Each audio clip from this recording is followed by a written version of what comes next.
If you've ever had restricted stock units vest and thought, taxes were already taken out, so I'm good, you're definitely not alone. In fact, one of the most common surprises I see is people owing more in taxes after their RSUs vest, even though taxes were already withheld. So why does that happen? Today I'll explain what RSUs are, how they're taxed, and why withholding often falls short, and what you can do to avoid an unexpected tax bill. I'm Hayden Gaus with Beacon Light Wealth Management, and let's get started.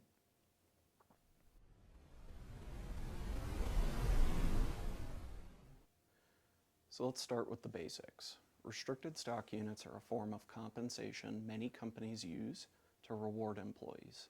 Instead of paying all your compensation in cash, your employer promises shares of company stock that you'll receive after meeting certain vesting requirements. Those requirements are usually time-based.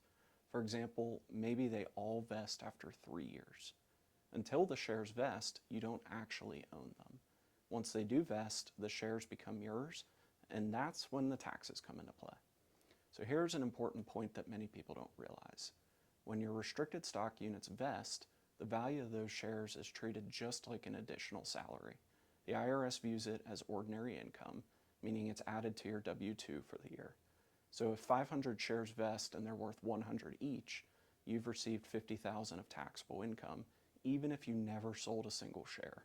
And that's the part that surprises people. When your RSUs vest, your employer will usually withhold some shares or sell some shares to cover the taxes.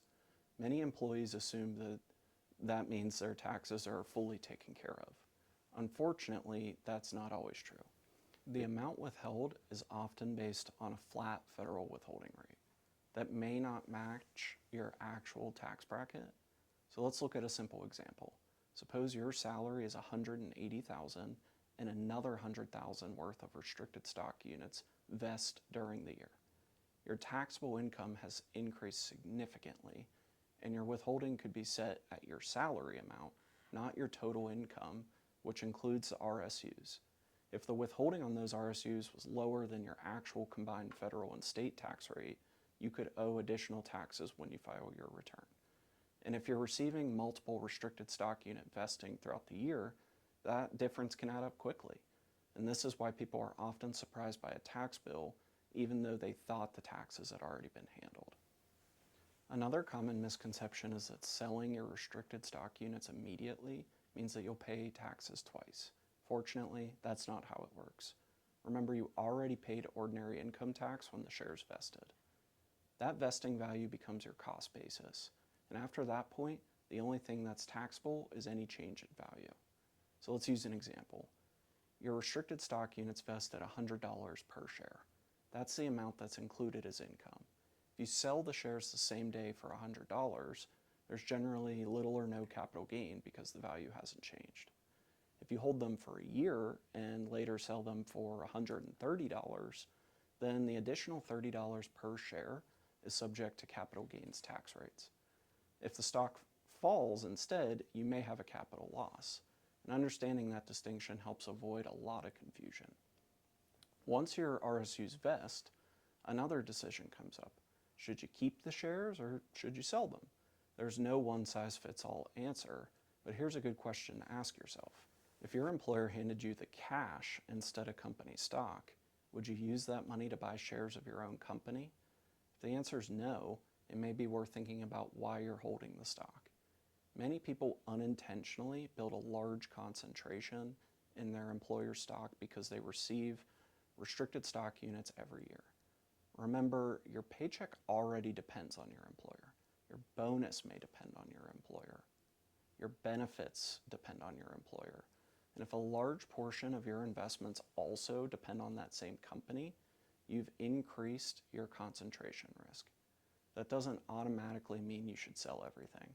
It simply means it's worth evaluating how much of your overall financial picture is tied to one company. The good news is that most RSU tax surprises can be avoided with a little planning. If you know you'll have a large vesting coming up this year, review your projected income before year end. Depending on your situation, you may decide to increase payroll withholding or make estimated tax payments to help avoid a surprise when you file your return. And don't forget to look at the bigger picture. Your restricted stock units aren't just compensation. They're part of your investment portfolio. Managing taxes is important, but so is making sure your investments remain diversified and aligned with your long-term goals. RSUs can be an incredible benefit and a meaningful part of your overall compensation, but understanding how they're taxed and planning ahead can help you avoid one of the most common surprises employees face. If you found this video helpful, be sure to like the video and subscribe to the channel. We post new videos each week covering investing, taxes, retirement planning, and practical financial strategies to help you make more informed financial decisions. Thanks for watching, and I'll see you in the next video.